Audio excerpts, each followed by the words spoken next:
व्याख्या मुद्रां करसरसिजैः पुस्तकं शङ्खचक्रे बिभ्रद्भिन्नस्फटिकरुचिरे पुण्डरीके निषण्णः अम्लानः श्रीरमृतविशदैरंशभिः प्लावयन्माम् आविर्भूयादनघमहिमा मानसे वागधीशः कृष्णाय वासुदेवाय हरये परमात्मने प्रणतक्लेशनाशाय गोविन्दाय नमो नमः।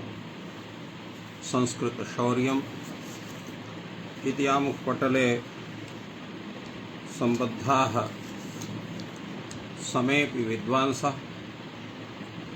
समेऽपि जिज्ञासवः छात्राः सुहृदयाः सज्जनाः एतस्य संस्कृतशौर्यम् इति आमुखपटलस्य संस्थापकः प्रबन्धकश्च डॉक्टर राजकुमारः समेषां स्वागतं वर्धते तस्मिन् महाभाष्य व्याख्याने। मान्याः, साम्प्रतं वयं महाभाष्यस्य चतुर्थाध्यायस्य विषये विचारं कुर्मः। चतुर्थाध्यायस्य प्रथमपादः द्वितीयपादः उभयोः पूर्णता संजाता। अद्यतः तृतीयपादस्य विषये चर्चा भवति। तत्र युष्मदस्मदोऽन्यतरस्यां खञ् च तस्मिन्नणि च युष्माकस्माकौ तबक तबक ममकावेकवचने अर्धाद्यट् स्वसस्तुच्च सर्वत्राण च तलोपश्च एतेषां सूत्राणां व्याख्यानम् अद्य भवति। तत्रादौ युष्मदस्मदोरन्यतरस्यां खञ् च इति सूत्रविषये काशिकाकारः कथम् एतत् सूत्रं व्याख्याति तावत् पश्यामः। अत्र काशिकाकारः कथयति देशाधिकारः निवृत्तः। देशाधिकारः पादपरिसमाप्तिं यावत् आसीत्, अतः द्वितीयपादे एव तस्य अधिकारः सम्पन्नः।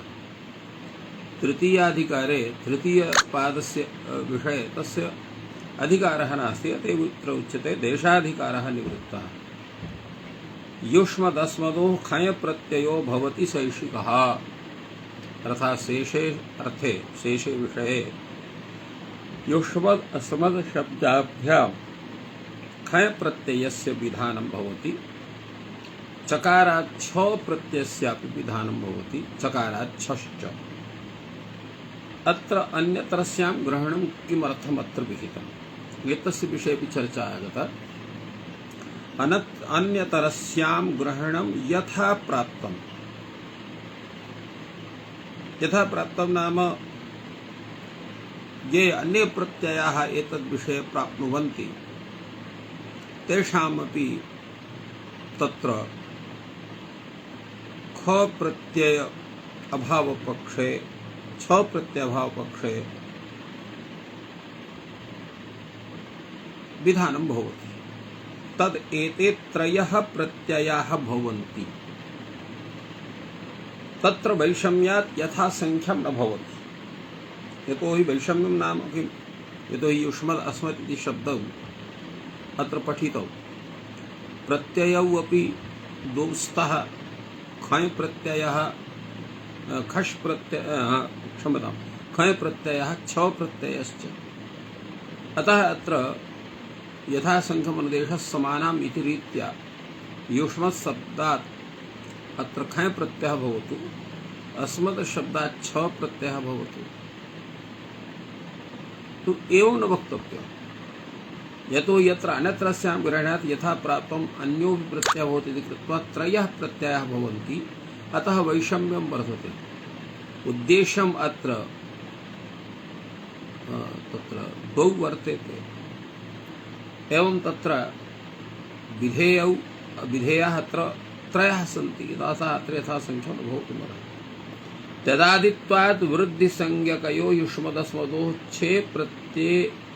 छे प्राप्ते प्रत्येकं प्रत्यत्रं विधीयते यौष्माकीणः आस्माकीनः युष्मदीयः अस्मदीयः यौष्माकः आस्माकः। तात्पर्यं किमस्ति? अत्र युष्मद् अस्मद् शब्दस्य त्यदादिगणे पाठः वर्तते। त्यदादिगणे तत्र अनयोः पाठस्य तत्र सत्वात् अत्र त्यदादीन् उद्दिश्य यत् किमपि प्राप्तं भवति तदपि विधीयते। तेन अत्र वृद्धाच्छः इत्यस्य सूत्रस्य अनन्तरम् अत्र त्यदादीनाम् अपि छ प्रत्ययः भवति, तद्विषयेपि सूत्रं वर्तते। अतः वृद्धाच्छ इति सूत्रस्य अनन्तरं यत् सूत्रं वर्तते तत्र त्यदादि विषये छ प्रत्यय विधायकं तेन सूत्रेण अत्र कार्यं जायते। तत्र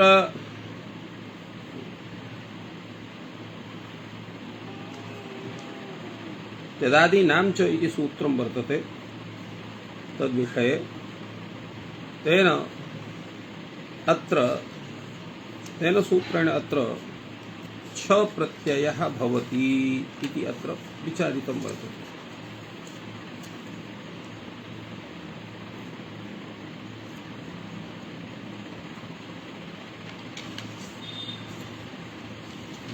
क्षम्यतां, तत्र किमपि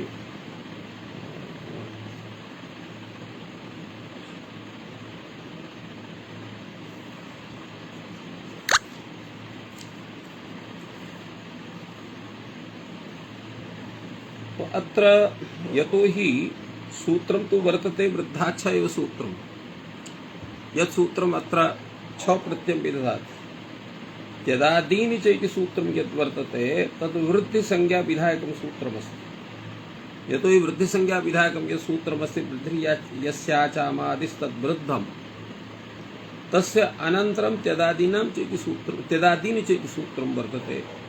त्यदादिगणे पठिता नाम वृद्धिसंज्ञां विदधाति। तेन वृद्धाच्छ इति सूत्रेण अत्र छ प्रत्ययस्य विधानं भवति। अतएव अत्र उच्यते त्यदादित्वात् वृद्धसंज्ञकयोः युष्मदस्मदोः छे प्राप्ते। तो छ प्रत्ययम् अत्र प्रबाध्य अनेन सूत्रेण प्रत्येकं प्रत्यत्रं विधीयते। प्रत्येकं नाम युष्मत् शब्दादपि स्मद् शब्दादपि। तेन युष्मद् शब्दात् यदा ख प्रत्ययः भवति तदा अत्र युष्मद् तत्र युष्मद् अत्र ख इति भवति। ख इत्यस्य स्थाने ईन् इति आदेशः जायते। अनन्तरम् अत्र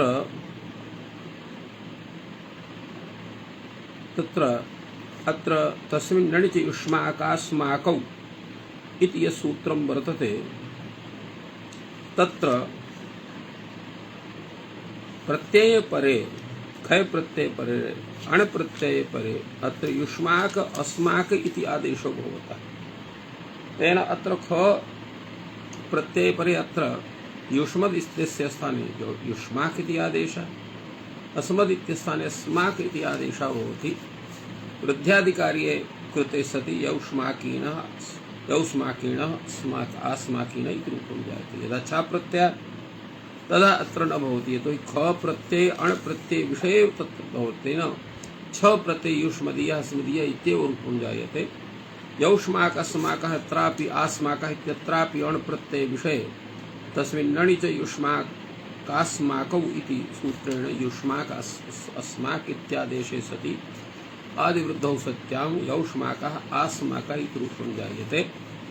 तो एवं रूपेण अत्र एतस्य सूत्रस्य विषये विचारः काशिका ग्रन्थे विहितः वर्तते।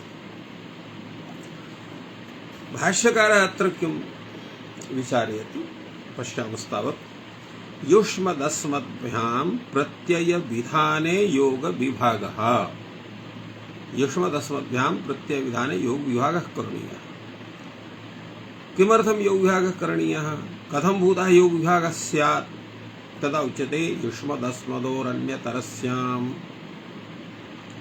छ भवति युष्मदि तत्र युष्मदीयः स्मदीयः तथा खञ् च भवति युष्मदो युष्मदस्मदोरन्यतरस्यां यौष्माकीणः आस्माकीनः एवं भूतः योग विभागः करणीयः तात्पर्यं किमस्ति युष्मद शब्दः स्मद शब्दः अत्र पठितः वर्तते उभाभ्यां शब्दाभ्याम् अत्र छ प्रत्ययः स्यात् अथ च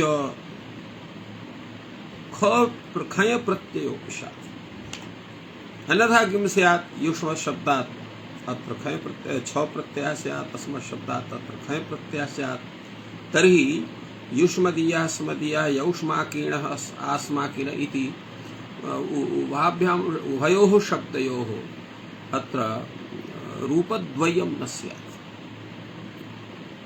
इत्यर्थमत्र योग विभागः करणीयः युष्मदस्मद्भ्यां प्रत्ययविधान योग विभागः कर्तव्यः युष्मदस्मदोरन्यतरस्याम् इति एकः योगः खञ् च इति द्वितीयः योगः यः प्रथमः योगः युष्मदस्मदोरन्यतरस्याम् इत्यत्र छ प्रत्ययस्य अनुवृत्तिर्भवति तेन युष्मद् शब्दात् अस्मत् शब्दात् तत्र छ प्रत्ययः भवति तेन युष्मदीयः अस्मदीयः इति रूपं जायते अनन्तरं खञ् च इति यः योगः वर्तते तत्र युष्मदो दस्मदोन्यतरस्याम् इत्यस्य अनुवृत्तिर्भवति तेन युष्मद् शब्दात् अस्मद् शब्दात् तत्र ख प्रत्ययः युष्माक् अस्माक् इत्यादेशे सति यौष्माकीण आस्माकीन इति रूपं जायते अत्र प्रश्नः भवति किमर्थमत्र योग विभागः करणीयः उच्यते समसंख्या प्रतिषेधः समसंख्या प्रतिषेधः यथा संघमनुदेशा समानाम् इत्यस्य विषये इत्यस्य प्रवृत्तिरत्र न भवेत् एतदर्थम् अत्र योग विभागः करणीयः यद्यपि एतस्य विषये समाधानं काशिकाकारेण विहितमासीत् यत् अन्यतरस्य ग्रहण प्रत्यत्रस्य वारणार्थं वर्तते तेन अन्यतरस्य प्रत्यत्रस्य विधानाय वर्तते यतो हि अन्यतरस्याम् इत्यस्य ग्रहणं वर्तते तेन प्रत्यत्रस्य प्राप्तिः वर्तते अत्र अतः यथासङ्ख्यं न भवितुमर्हति इति कृत्वा अत्र यथासङ्ख्यं न भवति इति एनेन रूपेण समाहितम् अत्र यथासङ्ख्यावारणाय भाष्यकारत्र योग विभागः प्रदर्शितः एवं अत्र कैयटस्य नागेशस्य च कश्चन विचारः वर्तते सोऽपि अस्माभिः विचारणीयः नागेशभट्टः कथयति त्यदादित्वात् वृद्धत्वात् छे प्राप्ते खञ् विधीयते ततश्छस्य प्राप्ते बाधे च चकारेण छः अनुकृष्यते एवं खञ् छौ अन्यतरस्यां युष्मदोर्विधीयेते तेन पक्षे यथा प्राप्तम् अण् भवति तत्र खञ् छयोः युष्मदस्मदोः संख्या साम्यात् यथा संख्यं प्राप्नोति तन्निराकरणाय अत्र योग विभागः कृतः वर्तते एतद्विषये केचित् तु इत्यनेन किञ्चित् अन्यत् वक्ति कैयटः सः कथयति एक एव अनेन खञ् विधीयते चकारेण तु तस्य सहायता द्योत्यते एकः एव अनेन खञ् विधीयते एकः एव अनेन खञ् प्रत्ययः विधीयते अनेन सूत्रेण चकारेण तस्य सहायता द्योत्यते तत्र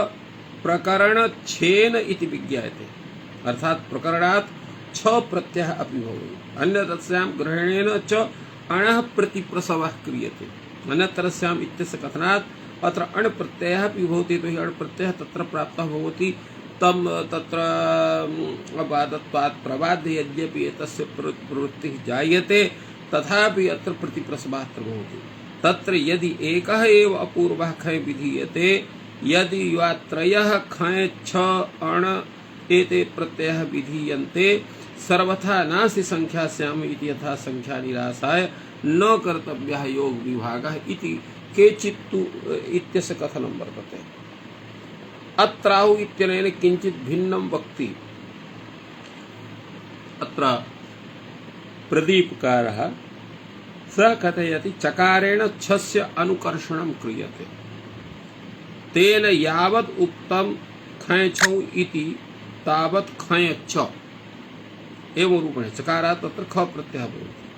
ततः सिद्धोऽपि छ प्रत्ययः अनेनैव अबाधाय चकारेण समुच्चयार्थेन अनुकृष्य विधीयते इति स्यादेव यथासंख्यम्।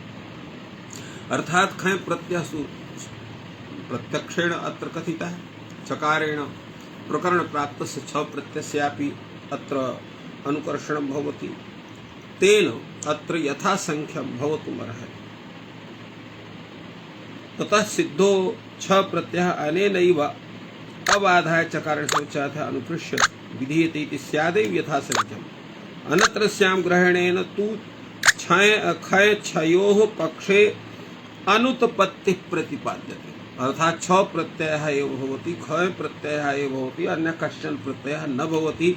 आभ्यां प्रत्ययाभ्याम् अन्यस्य प्रत्ययस्य बाधात् तस्मिन् समये तत्र विकल्प विषये तत्र केवलं वाक्यं तिष्ठति, एवं रूपेण तस्य तात्पर्यम् आयते। तदनुत्पत्तौ च अपवादाभावात् शास्त्रेण अण भवति, तदनुपत्तौ च अपवादाभावात् अत्र अवादाभावः, अतः शास्त्रेण अण प्रत्ययस्य प्राप्तिः न भवति। कुतः प्रत्ययत्रयस्य अनेन विधानम् अनया रीत्या अत्र भाष्य ग्रंथं पोषितवान् अत्राहु इत्यनेन, अथ च प्रत्ययत्रयस्य आपत्तिः यः पूर्वं कथिता तस्य निराकरणं कृतवान् कैयटः। अत्र विषये कुतः प्रत्ययत्रयस्य इति प्रतीकमादाय अत्र नागेशभट्टः कथयति, ननु यदि प्रत्ययत्रय अविधानं तर्हि द्वयोरपि न विधानं। यदा प्रत्ययत्रयस्य विधानं नास्ति तर्हि द्वयोः विधानं नास्ति। चेन ससहायता मात्र द्योतनात्, अर्थात चकारेण अत्र ससहायता मात्रस्य द्योतनं भवति। यदि तात्पर्यतः तस्यापि विधानात् द्वयो विधानं तर्हि त्रयाणामपि विधानं भवितुमर्हति इति कस्यचित् प्रश्नः। तं प्रश्नम् उत्थाय यत्र नागेशभट्टः वदति, अन्यत्रस्यां ग्रहणस्य हि पक्षे अभावमात्रमर्थः, अर्थात अनयोः प्रत्ययोः तत्र अभावः भवति, न तु अन्यभावोऽपि।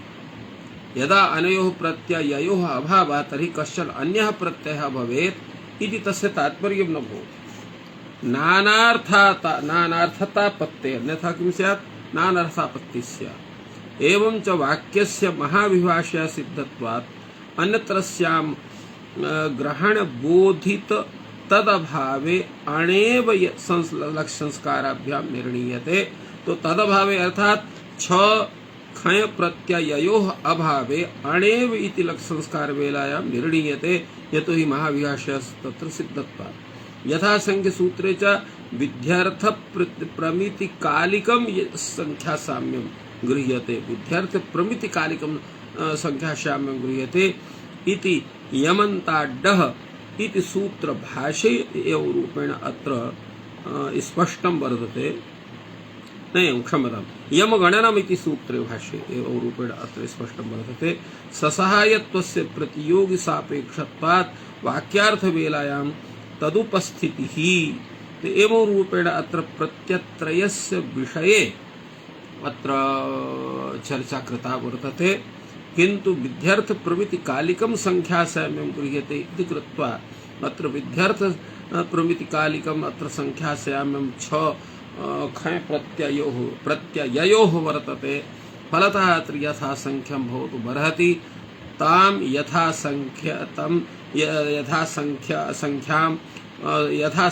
यथासंख्यं वारणाय अत्र तस्य अत्र योग विभाग अत्र कृतः वर्तते। एवं भाष्यपङ्क्तेः तात्पर्यं कैयटः नागेशश्च इत्युभौ अत्र प्रकाशितवन्तौ। एवं रूपेण अत्र व्याख्यानं वर्तते। अग्रे सूत्रं वर्तते तस्मिन् नणि च युष्माकास्माकौ। एतत् सूत्रविषये अत्र काशिकाकारः कथयति तस्मिन् इति साक्षात् विहितः खय निर्दिश्यते।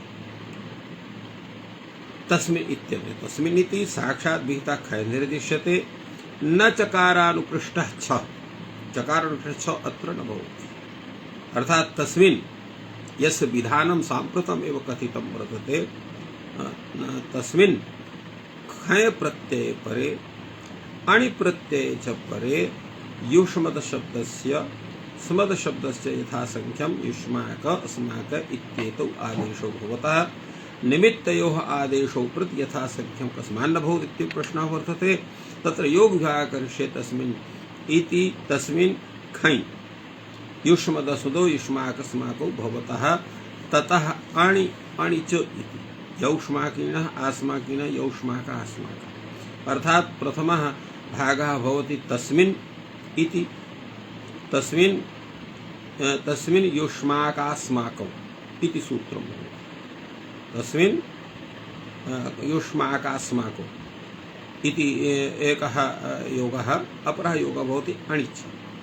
अर्थात् युष्मदस्मदोः स्थाने क्रमशः युष्माक अस्माक इत्यादेशौ भवतः खय प्रत्यये परे। यत् अणिच इति योगः वर्तते तस्मिन् विषये उच्यते यत् युष्मदस्मदोः स्थाने यथा क्रमशः युष्माक अस्माक इत्यादेशौ भवतः अण् प्रत्यये परे। तो एवं रूपेण अत्र योग विभागेन अदृष्टे सिद्धि कृता वर्तते। एवं अणि प्रत्यये तस्मिन् नणि च इति किं युष्मदीय अस्मदीय अत्र छ प्रत्ययः वर्तते। अतः अत्र युष्मद अस्मद् इत्यनयोः स्थाने अत्र युष्माक अस्माक इत्यस्य प्राप्तिः न भवति। अतएव तस्मिन् नणि च इत्युक्तं वर्तते। तो एवं व्याख्यानं काशिका ग्रन्थे एतत् सूत्रस्य वर्तते। भाष्यकारः किं कीदृशम् एतस्य व्याख्यानं विधातः पश्यामस्तावत् आदेशवचने च इत्युच्यते। किं तात्पर्यम् आदेशवचने च योग विभागः कर्तव्यः। आदेशवचने विषये योग विभागः कर्तव्यः। तस्मन्नणि युष्माकस्माकौ भवतः यौष्माकः आस्माकः ततः खञ् खञ् युष्माकोस्माकौ भवतः यौष्माकिनः अस्माकिनः। किमर्थः योग विभागः यथा संख्या प्रतिषेधार्थः इत्येव। तत्र पुनः खञ् ग्रहणं कर्तव्यं न हि अंतरेण खञ् ग्रहणं योगांगम उपजायते। अर्थात अत्र सूत्रम अत्र किमस्ति सूत्रम अत्र दत्तं वर्तते तस्मन्नणि च युष्माकास्माकौ इति वर्तते। भाष्यकारः कथयति अत्र सूत्रस्य स्वरूपं भवति तस्मिन्नणि च युष्माकास्माकौ खञ् च एवं सूत्रं भवति। तदा योग विभागः सम्यक् स्यात्। एवं रूपेण अत्र उच्यते खञ् च इत्यपि स्यात्। खञ् च युष्माकास्माकौ तस्मिन्नणि च युष्माकस्माकौ खञ् च एवं सूत्रं भवति। अतः अत्र उच्यते तत्र पुनः खञ् ग्रहणं कर्तव्यं न हि अंतरेण खञ् ग्रहणं योगांगम उपजायते। खञ् ग्रहणं विना अत्र योगांगत्वम् अत्र न भवितुमर्हति। प्रश्नः भवति तत्तर्हि वक्तव्यं खञ् इति सूत्रे पृथक्तया योजनीयं वा उच्यते न वक्तव्यम्। एवं वक्ष्यामि तस्मिन् खञ् युष्माकास्माकौ भवतः तस्मिन् इत्यस्यैव अर्थः प्रसंगात् प्राप्तः खय प्रत्ययः। तस्मिन् खञ् प्रत्यय विषये युष्मदस्मदोः युष्माकस्माकौ इत्यादेशो भवतः इति अर्थः तस्य निष्पद्यते। अनन्तरं तत्र अणिच इति योग विभागः भवति। खञ् च इति योग विभागः न भवति। प्रथमा योग विभागः तस्मिन् युष्माकास्माकौ तस्मिन् इत्यत्र खञ् इत्यस्य अर्थः भवति। एवं अपरः योगः भवति अणिच अणि विषयोपि युष्माक अस्माक इत्यादेशो भवतः। एवं रूपेण अत्र व्याख्या करणीया। तेन न काचित् हानि न च खञ् इत्यस्य पृथक्तया पुनः उच्चारणं करणीयम् इति आशयः। अग्रे तावत् सूत्रं वर्तते तवक ममकावेकवचने। तवक ममकावेकवचने इति सूत्रविषये अत्र काशिकाकारः कथयति यत एकवचनपरयोः युष्मदस्मदोः तवक ममक इत्यादेशौ भवतः यथासंख्यं तस्मिन् खञ् अणि च भवतः। अर्थात तत्र एकवचनपरयोः युष्मदस्मदोः, अर्थात एकवचनयोः परयोः युष्मदस्मदोः स्थाने तवक ममक इत्यादेशो भवतः। एवमेव खञ् प्रत्यय परे रहते, खञ् प्रत्यय परे अण् प्रत्यय परे च अत्र यथा क्रमशः युष्मद् अस्मद् इत्यनयोः स्थाने तवक ममक इत्यादेशो भवतः। एवं अत्र तात्पर्यं भवति निमित्तयोस्तु यथासंख्यं पूर्वदेव अत्र न भवति। एवं रूपेण अत्र विचारः जातः। अग्रे तत्र काशिकाकारः ननु च नलुवताङ्गस्य इति प्रत्यय लक्षण प्रतिषेधात् एकवचन परता युष्मद्रसदोषो न संभवति। तो हि अत्र प्रत्यय नलुमताङ्गस्य इति सूत्रेण प्रत्यय लक्षणस्य प्रतिषेधः भवति, तर्हि एकवचन परता न स्यात्। तर्हि तवक ममक इत्यत्र तवक ममक इत्यादेशो युष्मदोष कथं भवति उच्यते वचनात् प्रत्ययलक्षणं भविष्यति। यतोहि अत्र एकवचन विषये अत्र तवक ममक इत्युक्तौ वर्तेते, अतः अत्र वचन ग्रहण सावरतः प्रत्ययलक्षणस्य प्रवृत्ति जायते। तेन तं प्रत्ययम् अत्र एकवचन विषये युष्मदः स्थाने तवक इति, स्मदः स्थाने ममक इति आदेशो भवतः। अथवा नैव इदं प्रत्ययलक्षणम्, अत्र प्रत्ययलक्षणस्य आवश्यकता नास्ति। किं तर्हि अन्वर्थग्रहणं क्रियते। एकवचन युष्मदस्तोः एकस्य अर्थस्य वाचके तवक ममक इत्यौ आदेशो अस्ति। यदा युष्मशब्दः एकत्वविवक्षायां प्रयुक्तः, अस्मद्शब्दः एकत्वविवक्षायां प्रयुक्तः, यदा एकस्य अर्थस्य वाचकः भवति तदा तवक ममक इति आदेशो भवतः इति तत्र सूत्रस्य तात्पर्यं क्रियते। तेन तावकीनः मामकीनः तावकः मामकः इत्येवं रूपाणि भवन्ति। एवमेव तत्र तस्मिन्नणि च इति सूत्रेण अत्र छ प्रत्यय कृते सति त्वदीयः मदीयः इति रूपौ तत्र प्रयोगो सिद्ध्यतः। अर्धशब्दात् यत् एवं क्षमतां तत्र एव रूपेण एतस्य विचारः अत्र संजातः।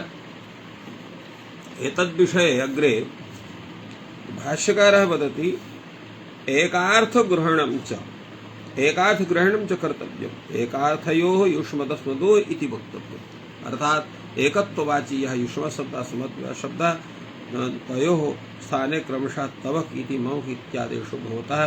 किमर्थम् अत्र एकार्थग्रहणं करणीयम् इति प्रश्नः भवति। न एकवचनस्य एकवचन इत्येव सिद्धम्, एकवचन इत्येव न सिद्धं, न सिद्ध्यति। किं कारणम्? एकवचनाभावात्, यतोहि एकवचनम् अस्त्येव नहि। एकवचन इत्युच्यते न च अत्र एकवचनं पश्यामः, अत्र एकवचनं तु अस्त्येव नहि।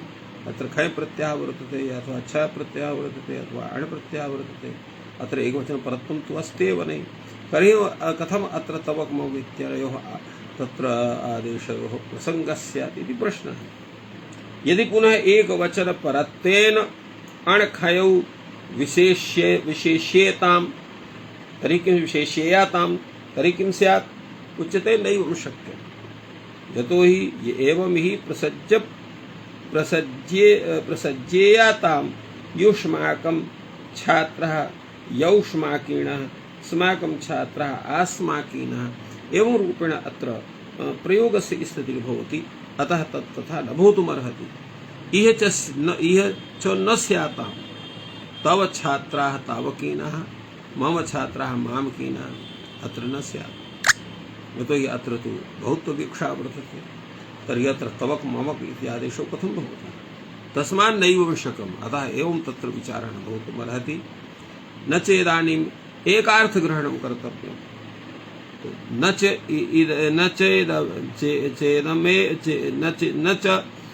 एवम् एकार्थग्रहणं अत्र एकार्थग्रहणस्य आवश्यकता नास्ति तर्हि न कर्तव्यं नेदं पारिभाषिकस्य एकवचनस्य ग्रहणं किं तर्हि अन्वर्थग्रहणम् अत्र पारिभाषिक एकत्वस्य ग्रहणं नास्ति अपितु यः अत्र अन्वर्थग्रहणम् एकं वदत् एकः उच्यते इति एकवचनम् एकः उच्यते अनेन तत् एकवचनम् अतः अन्वर्थग्रहणं क्रियते उच्यते इति वचनम् एकस्य अर्थस्य वचनम् एकवचनम् इति एकवचनस्य शब्दस्य तात्पर्यं वर्तते एवम् अत्र तवक ममका वेक वचने इति सूत्रस्य तात्पर्यम् अत्र जातम् अग्रे तावत् सूत्रं वर्तते अर्धाद्यत् अर्धाद्यत् इति सूत्रविषये अत्र चिन्तनं वर्तते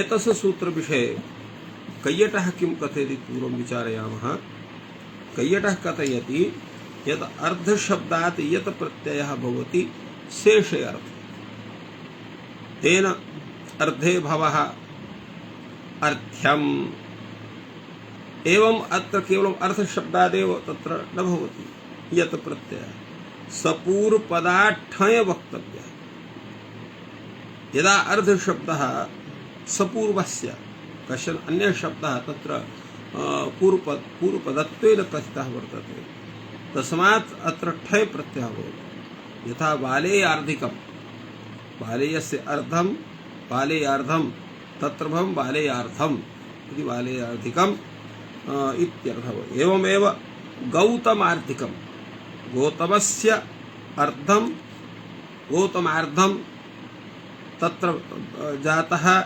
जातं गौतमार्धिकम् अत्र सपूर्वदात् ठञ् वक्तव्यः तेन अत्र ठञ् प्रत्ययस्य विधानं भवति तेन बालेयार्धिकं गौतमार्धिकम् इति एतानि उदाहरणानि सिद्धन्ते एतस्मिन् विषये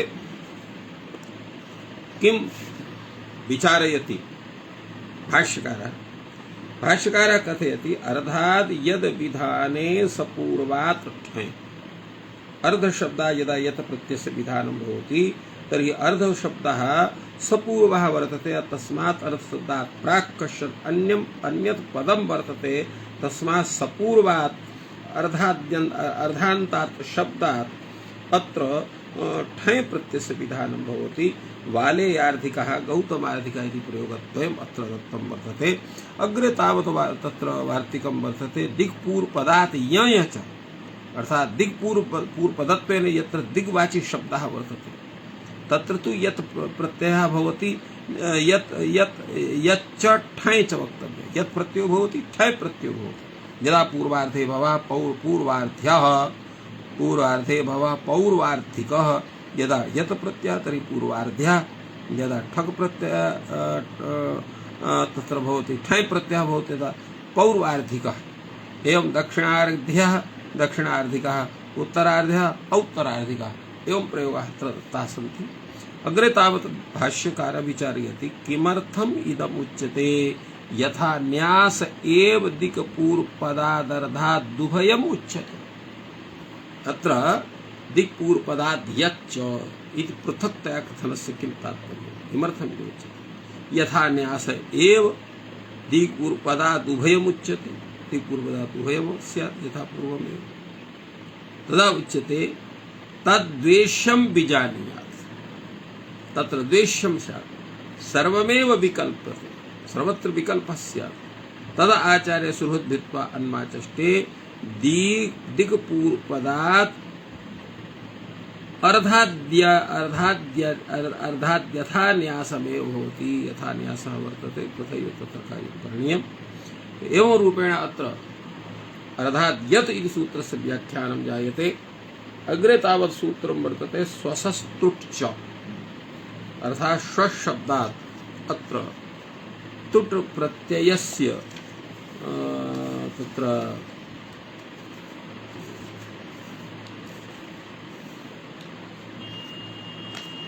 अत्र स्वशब्दात् विकल्पेन अत्र ठञ् प्रत्ययः भवति तस्य च तुट् आगमः भवति अत्र विभाषा इत्यस्य अनुवृत्तिरेतस्मिन् सूत्रे जायते विभाषा रोगात् तपयोः इति सूत्रात् तेन शो शब्दात् विकल्पेन विहितः यः ठञ् प्रत्ययः भवति तस्य च तुडागमः भवति इति तात्पर्यं वर्तते।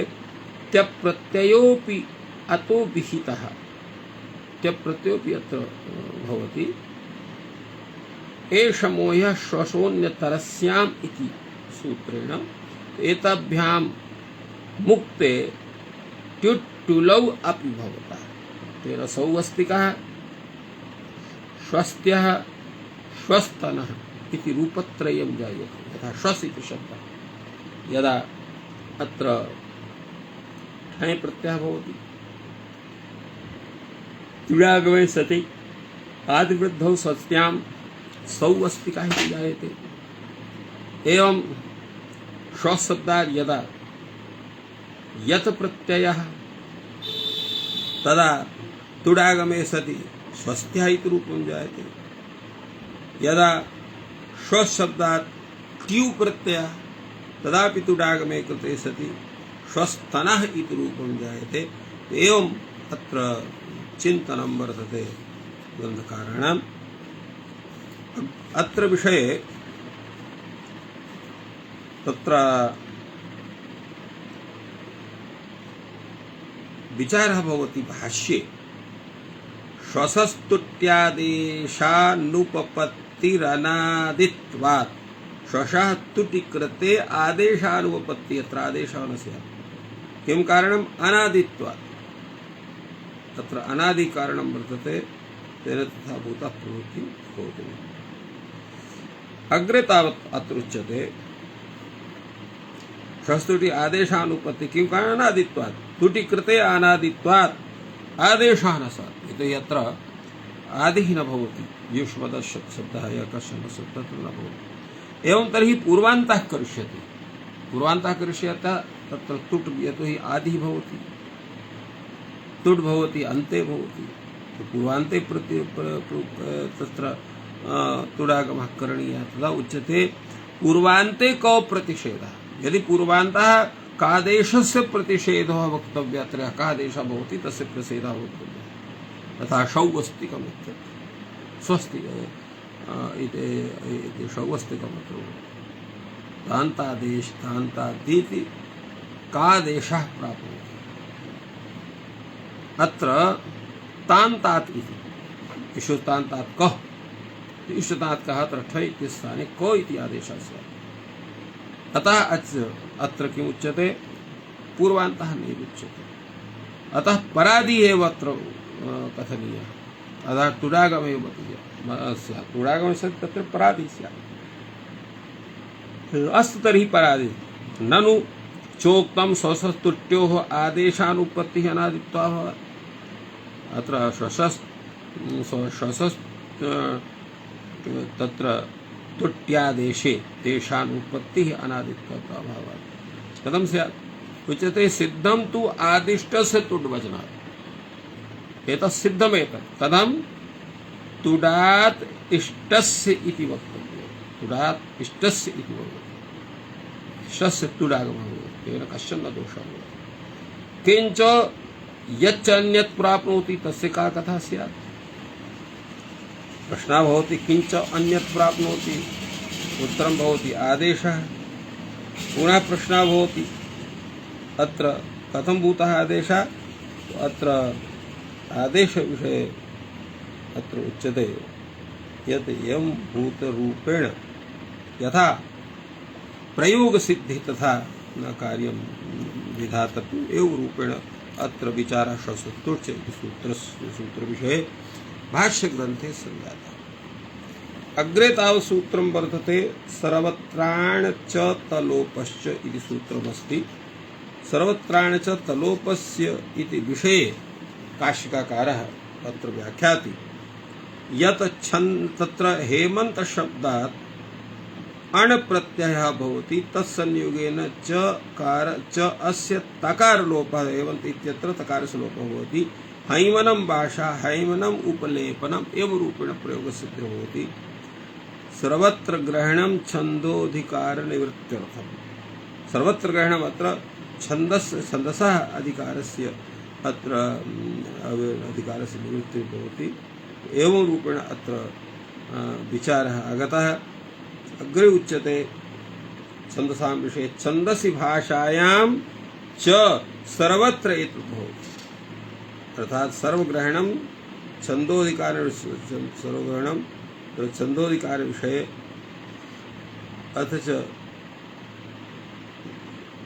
एवं तो अत्र सर्वत्र ग्रहणं छन्दोधिकार निवृत्तं छन्दसि भाषायां च सर्वत्र एतत् भवति। छन्दस्यात् भेदे भवति लोकभाषायामपि एतस्य तादृशः प्रयोगः भवति। अतः कश्चन दोषः।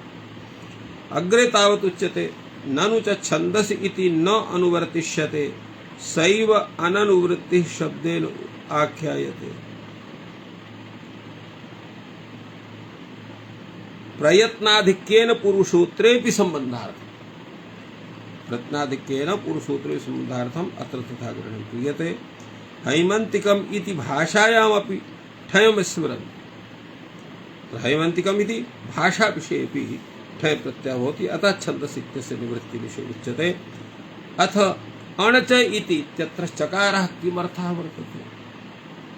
अण् यथा प्राप्तं च ऋत्वण् अर्थात् अण् सामान्यं यथा प्राप्तं ऋत्वण् अपि भवति। कः पुनः अनयोः तत्र प्रत्यययोः अत्र विशेषः वर्तते। उच्यते ऋत्वणिः तकारलोपः नास्ति। यथा ऋतुवाची शब्दः वर्तते तत्र तलोपः नास्ति। एवमेव अत्र उच्यते यत्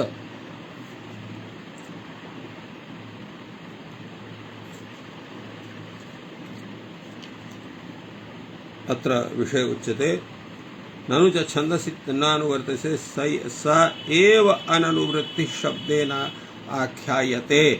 प्रयत्नाधिक्येन पुरुषोत्तरे सम्बन्धार्थं तथा उच्यते। हैमन्तिकम् इति भाषायामपि एतस्य स्वरूपं ठयं स्मरन्ति तात्पर्यम्। एवम् अथ अण् च इति चकारः किमर्थः? यथा प्राप्तं ऋत्वण् तत्र विधानार्थम्। कः पुनः अनयोः अणोः विशेषः? अत्र उभयोः अणोः कः विशेषः? उच्यते ऋत्वणिः तकारलोपः नास्ति हैमन्ति पंक्तिः। ऋतुवाच्य शब्दात् न प्रत्ययः विधीयते तर्हि अत्र यथा प्राप्तः यः अण् प्रत्ययः सः अत्र विहितः स्यात्। इत्यर्थम् अत्र कथितं वर्तते ऋत्वणिः तकारलोपः नास्ति। ऋत्वणि तकारस्य लोपः न भवति। हैमन्ती पंक्तिः इत्येव तस्य रूपं जायते। एवं तदेवं त्रीणि रूपाणि भवन्ति। त्रीणि रूपाणि कस्यचित् अत्र एतद्विषये उच्यते हैमन्तिकं हैमन्तं हैमनम् इति रूपत्रयम् आयते। यदा ठञ् प्रत्ययः तदा हैमन्तिकम्। यदा केवलम् एवम् अत्र हैमन्तिकं हैमन्तं हैमनम् इति रूपत्रयम् अत्र दर्शितम्। एतद्विषये अत्र भाष्यकारः कथं व्याख्यानं विदधाति तावत् विचारयामः। भाष्यकारः कथयति सर्वत्राणि च तलोपश्रीसूत्रविते हेमन्तस्य अणि तलोपवचनानार्थक्यं हेम्नः प्रकृत्यन्तरत्वात्। एवम् एतस्य व्याख्यानं वर्तते। कथयति अत्र यत् अत्र विषये हेमन्तशब्दात् अणि कृते तलोपवचनं यद् भवति तस्य अनर्थक विषयः भवति। तत् अनर्थकं भवति। कथम् अनर्थकं भवति? हेमनः प्रकृत्यान्तरत्वात्। तत्र हेम्न शब्दः भिन्नः, हेव शब्दः भिन्नः। उभयोः भिन्नता करणीया।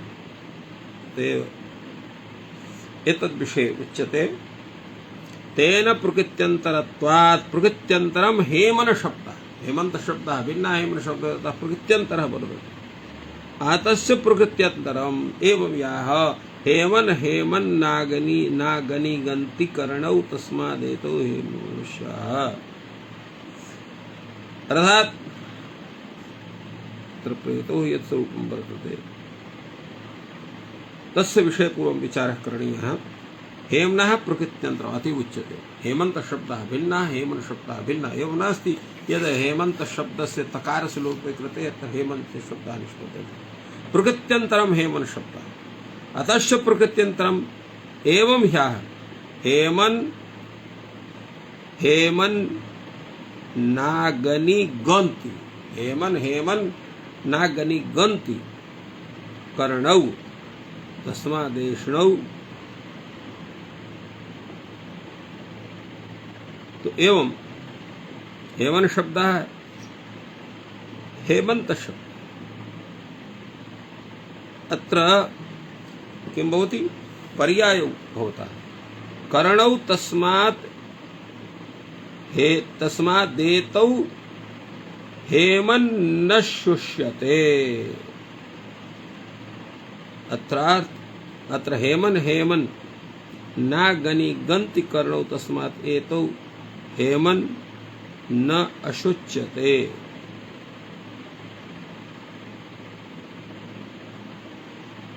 एवं रूपेण अत्र अग्रे उच्यते अलोप दर्शनाच्च।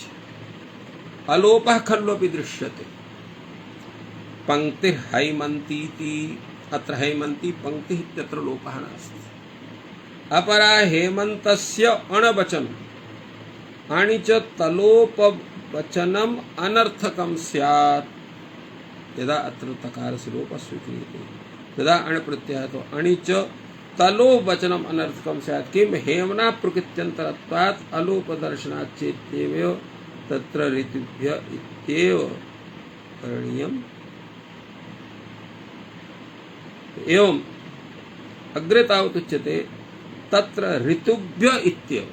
अत्र हेमंत शब्दात् अत्र